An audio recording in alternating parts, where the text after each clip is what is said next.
Bonjour à vous, je suis très heureux de pouvoir vous proposer cette 4e vidéo sur la question des blessures, des peurs et des croyances limitantes qui sont liées aux peurs. Nous avons vu jusqu'à présent l'homme au travers de ses désirs et de ses besoins d'un point de vue anthropologique, c'est d'un point de vue philosophique. Je vous propose de voir aujourd'hui les blessures, les peurs et également les croyances limitantes d'un point de vue psychologique, d'un autre point de vue, c'est-à-dire d'un point de vue comportemental. Ce qui est vraiment important de comprendre à l'intérieur de ça, c'est que les désirs et les besoins que nous avons pu voir, il y a quelque chose de très schématique, de très idéal, c'est-à-dire un petit peu le fonctionnement général de l'homme. D'un point de vue psychologique, on va voir en quoi l'homme a des difficultés à répondre à ses désirs et même à répondre à écouter ses besoins. Les blessures sont essentiellement d'ordre psychologique affectif, c'est-à-dire des mots, des gestes qui ont été faits par des personnes de notre entourage, voire des mots ou des gestes qu'on a pu avoir de nous-mêmes à nous-mêmes et qui nous ont abîmés. Je parle là encore une fois d'un point de vue psychologique et pas spirituel qu'on pourrait également aborder.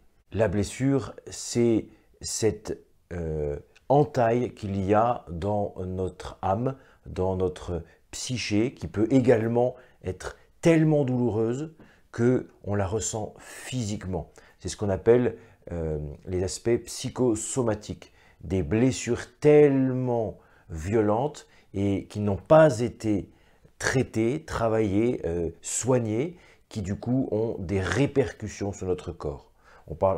Pour avoir une idée de ça, on peut penser au TOC. Donc c'est des gestes ou des comportements qui semblent anormaux et qui en fait sont des conséquences de blessures, de traumas psycho-affectifs.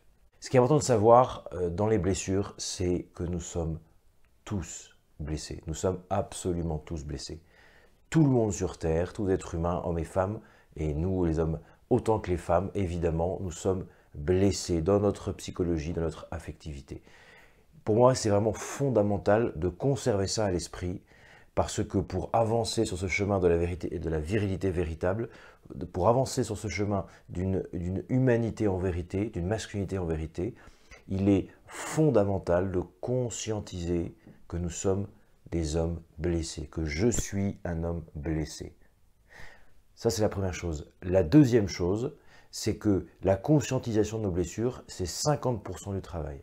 C'est-à-dire que les 5 autres pourcents, ça va être de travailler après avoir traversé cette blessure-là, à la conscientiser d'abord, ensuite à y consentir.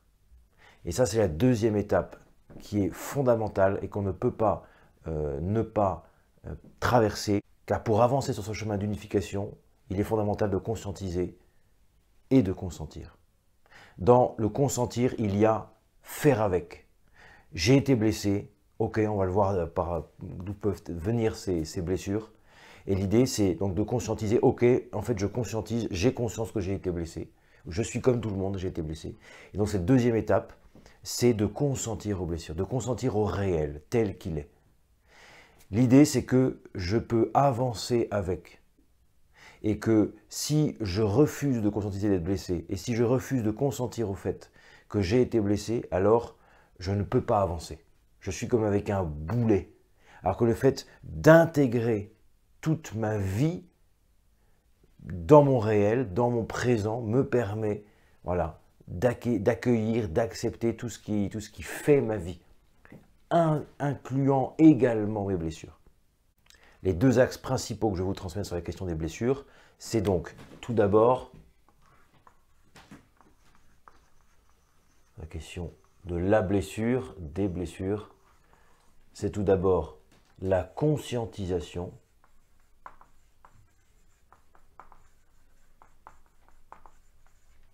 Je conscientise que j'ai été blessé, comme tout le monde. Vrai sujet derrière sur la question de la gravité de la blessure. Cette blessure, effectivement, peut être peut-être plus ou moins grave et a du coup des conséquences psychosomatiques différentes. La deuxième question, c'est la question du consentement. Car il y a une vraie distinction entre conscientisation et consentement. En effet, la conscientisation, c'est j'ai conscience d'être blessé. Si je n'ai pas conscience d'être blessé, eh bien je ne peux pas consentir, accepter le fait d'avoir été blessé. Le consentement est différent dans la mesure où j'ai conscience d'être blessé, mais je peux refuser. Je peux être dans le déni. Non, je refuse. Je ne veux pas, je refuse d'être victime. Je ne veux pas avoir été victime. Or, il est possible d'avoir été victime de blessures graves, d'actes graves. On pense évidemment à la question du viol, à la question des abus psychologiques ou physiques. Ça sont des blessures profondes et graves qui sont somatisées de manière assez puissante.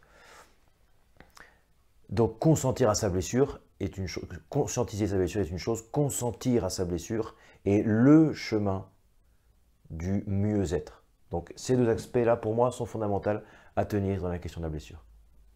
Pour réussir à conscientiser sa blessure, il est fondamental d'en trouver l'origine.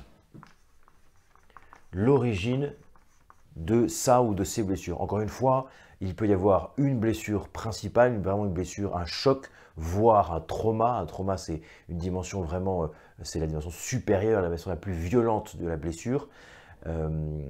Et encore une fois, les blessures, on en a tous et on en a plusieurs types de blessures. Et ce qui est important pour conscientiser, la première étape donc de conscientisation, la blessure, il faut voir son origine. Et un chemin très important est d'accepter que nous avons été blessés que nous pouvons avoir été blessés et que quelque part nous avons nécessairement été blessés par nos parents, par notre père, par notre mère, encore une fois, confère le schéma sur les besoins par une figure paternelle ou par une figure maternelle. Derrière ça, il y a aussi les ancêtres, des blessures qui peuvent être beaucoup plus anciennes et qui ont des implications sur nos parents et ensuite sur nous. Nous avons également la possibilité d'avoir été blessés par nos frères, donc la fratrie, frères ou sœurs. Donc voilà, c'est vraiment dans le domaine familial ou encore une fois par d'autres biais, donc dans la famille toujours, par oncles et tantes, voilà, la famille un peu plus éloignée. Nous pouvons avoir également été blessés, eh bien, dans d'autres univers, et il y en a un qui est assez prégnant en général, c'est l'école ou le voisinage, les voisins. Les voisins. Je ne rentre pas en détail de toutes les blessures possibles, ni de toutes les origines. En tout cas, ce sont les principales origines, selon moi, avec, je pensais à la question des blessures de la vie, des accidents de la vie, des accidents, et spécifiquement, et ça c'est quand même le plus important, qui fait un petit peu le lien entre toutes les blessures, c'est les blessures de l'amour. Et un dernier type de blessure qui est une blessure de nous-mêmes à nous-mêmes. Je pense notamment aux scarifications, qui ont, même si ce sont des blessures avant tout physiologiques, elles sont un symptôme et également une accentuation d'une blessure intérieure. Donc de moi-même. Ce qui est très important de tenir dans la question des blessures, c'est que toutes ces personnes-là, et également les accidents de la vie, c'est une réalité, c'est le réel auquel nous sommes appelés à conscientiser, et ensuite à consentir. Une chose très importante, c'est que la majorité du temps, l'immense majorité du temps, les personnes ne sont pas conscientes de faire du mal. C'est qu'il y a la présence, je ne rentre pas dans un grand débat philosophique sur la présence du mal, il y a la présence du mal et ce mal est agi par des personnes, par tout le monde, par nous-mêmes, de manière souvent majoritairement inconsciente. Ça veut dire que nous n'avons pas été peu aimés, nous avons été potentiellement mal aimés. Ça, c'est une réalité, en particulier dans le milieu familial. Et il y a évidemment la possibilité d'avoir été objectivement violenté. C'est-à-dire que la personne a été de manière responsable et volontaire de faire le mal. Donc évidemment, ça a une accentuation de la blessure.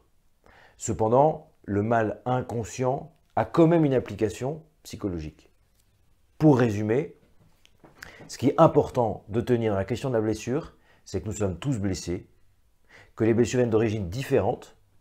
Je ne rentre pas dans le détail avec les blessures possibles ou les blessures psychologiques possibles. Ce qui est important pour moi, c'est juste de savoir le chemin fondamental du mieux-être et ce chemin qui va passer notamment par la question des vertus, mais qui va passer, comme je l'ai dit, par la conscientisation et le consentement au fait que j'ai été blessé.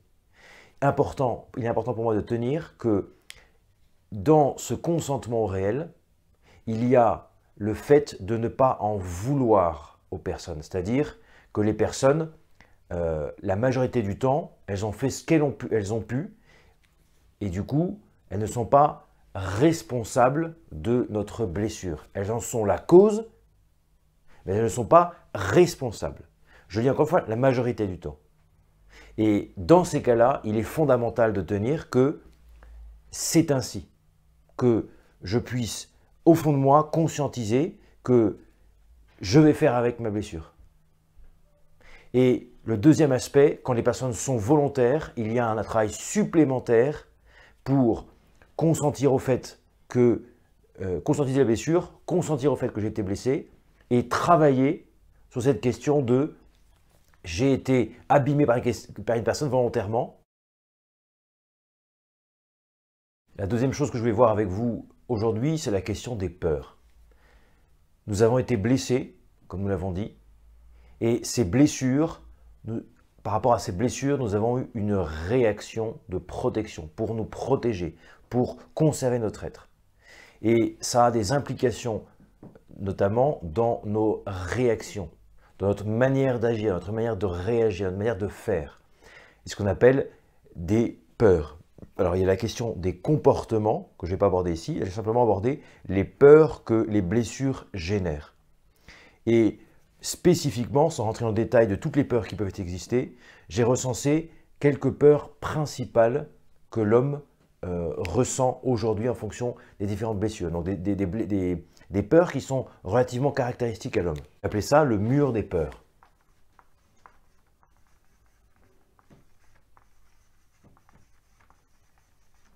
Ce qui est important de tenir derrière, c'est que, encore une fois, conscientiser le fait de conscientiser mes peurs et non pas consentir à mes peurs, mais les traverser pour pouvoir les surmonter. Donc c'est une dimension différente de la blessure. Encore une fois, derrière chaque peur, il y a une blessure. Donc l'idée, c'est de pouvoir traverser la peur pour aller à la source de la blessure, pour pouvoir consentir à cette blessure. Il y a dans ce mur des peurs une question de la peur de devenir un homme. Dans sa dimension responsable, dans sa dimension d'autorité, dans sa dimension même de développement physique, on voit les blessures qu'il y a derrière qui sont évidemment la plupart du temps dues à des hommes. 2, c'est la peur de sa propre puissance de vie. Confrères, souvenez-vous le texte de Marianne Williamson qui dit que notre plus grande peur n'est pas notre ombre, mais c'est notre propre lumière. Il y a quelque chose d'une peur de notre puissance de vie. La troisième peur recensée, c'est la peur de sa vulnérabilité. Et ça, c'est évidemment un immense sujet, car nous avons été blessés, nous sommes protégés, et nous avons peur de nous ouvrir à nouveau et de nous laisser toucher dans notre vulnérabilité. Ça, c'est vraiment un gros sujet.